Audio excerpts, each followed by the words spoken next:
here from BikeReview.com.au. This is our BikeReview LiveWire project. I've taken it on for 3 months.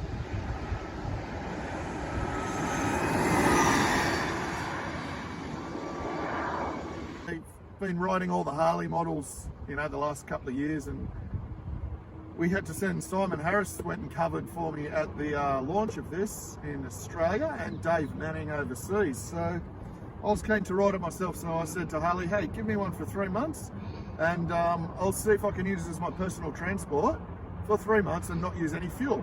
So I've had it for 3 weeks, and I haven't used a petrol bike for personal use at all in that 3 weeks.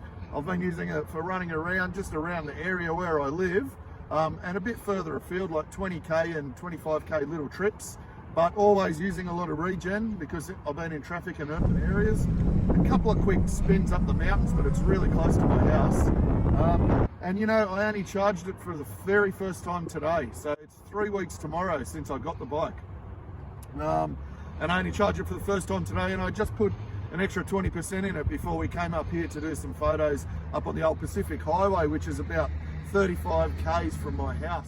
But what I just noticed is it's all open throttle here, with no rolling off and no regen, and in 30 k's I lost 40 k's of range, or something like that. So there's kind of a third more missing than what normally there would be. So I've just discovered that. But as the weeks go on, I'm going to do more long trips and really work out how far I can push it and in what type of scenarios. Freeway is going to be a lot less than stop start. So I'm going to go home on the old road here in sport mode, and I've wound the regen right up to 100%. So that way every time I roll off into a corner, I'm going to get a bit of charge, and I'll be able to have a bit of fun, get some photos with Heather, and I'll get home.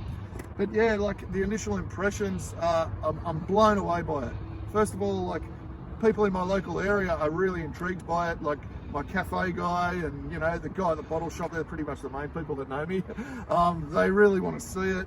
This morning a guy waved me down on the footpath in the main street, and I did a few runs up and down for him, and he was really excited. And I go up to the beach and people come and look at it. So it's a really a new thing, I guess, and in the future it's just going to be normal. It's really enjoyable to ride. It's fun around town in any of the modes. The acceleration is out of this world. 100% of the torque available from 0 RPM. So it accelerates like, I don't know, a Hayabusa or something like that, I guess.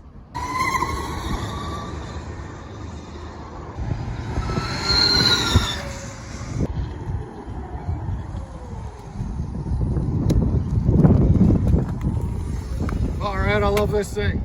It's so fast. Its handling is fantastic on the smooth stuff.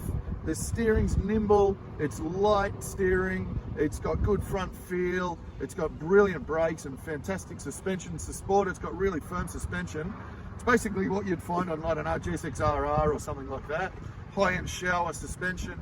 It's a bit harsh over bumpy roads. The rear, the front's all right, the rear just can't quite deal with a series of bumps, and that's just there's no proper linkage rising rate system on the rear, and there's also a lot of weight. You can't hide the weight. So it's a bike for smoother roads and only slightly bumpy country roads, and around town it's perfect. Super comfortable. I'm 187 centimeters tall. Like, I fit in it perfectly. It's really narrow. It's narrower than any it's narrow as, say, something like a little MT-07 or a Triumph Trident or something like that. It's a very small bike physically, and it's super light once you get going. So it's a funny thing. It's very heavy to move around on the stand, super heavy.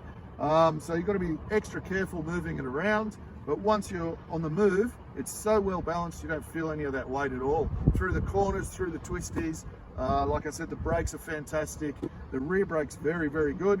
And with the regen, sometimes you don't even need to use the brakes when you're rolling between corners. I like it up high. A lot of people like it rolling into corners fast, like a 2-stroke. You can adjust all that to whatever you like. But just this particular bike for me, I like it with a fair bit of regen in it. It's a bit weird not having a clutch. It's like a scooter, I guess, but because it's a real bike, I have gone for the clutch and the gear lever multiple times.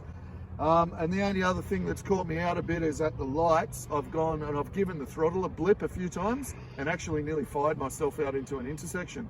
So what I would be much more comfortable on an electric bike like this would be a button that is needed to engage and disengage drive. So a bit like on a cordless drill or a power tool, to turn it on you have to push a safety switch with your thumb first before you pull the trigger. So on this you can just pull the trigger and you go, and you don't go like a scooter. You haven't got a centrifugal clutch to build RPM and throw out. You've got no warning, you're gone. So they need something like that. So if you're sitting at the lights, you pull in the button with your finger and release it as you accelerate. And that gives you time to realize, yeah, I do want to go here. So that's the thing. And you know, friends, we tend to give each other's bikes a blip of a throttle here and there. We've been doing it for years. Well, this will just, woo, it'll take off. So yeah, you've got to be careful there. In terms of the side stand and everything, it's super safe. As soon as you put it on the side stand, everything's off. You hop on the bike, it tells you to put the side stand up. It'll tell you to turn the steering lock off if it's on, and then it'll tell you to start it. So it can't just take off that easily. It's just those periods at the lights. So I'm up here on the old road today about to do some cornering on it. I know Paul Bailey did our track testing, which you can see here. He did 6 20-minute sessions, I think, at Sydney Motorsport Park on these tyres, and he didn't have an issue, but obviously they're hot there. But on the road, varying conditions, they don't feel quite like a full sports tyre, so that's something that holds the bike back a little bit. Haven't explored the ground clearance fully yet, but I definitely will. And like Heather and I haven't had a ride on it yet. I mean, it's a tiny pillion seat, so I don't think it'd be much good for more than a run up the shops. Today we might go and get some lunch on it or something like that.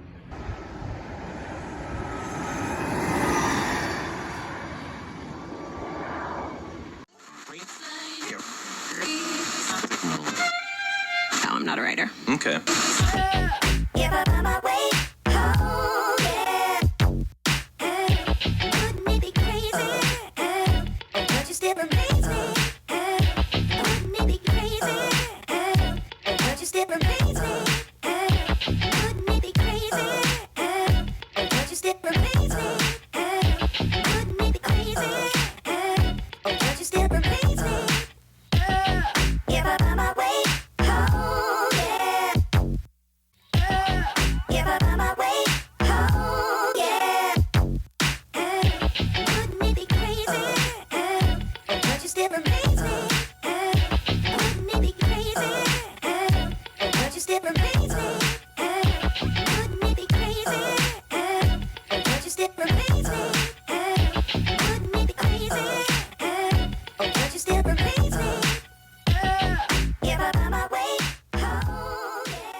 But look, overall so far, I've been having this for 3 weeks. The first electric bike I've lived with. I did have the Super Soco TC Max for a while, but that was just for a test. But I've been trying to use this, even for really small trips, like 5 minutes and stuff. And the weather killed me a bit in the first week and a bit, but from now moving forward, I'm going to use it probably nearly every day. And so far so good, really enjoying it. And haven't found any real disadvantages at all yet to a petrol motorcycle. All right, take it easy. Thanks for watching, and stay tuned for the next update in about 2 or 3 weeks. See you later.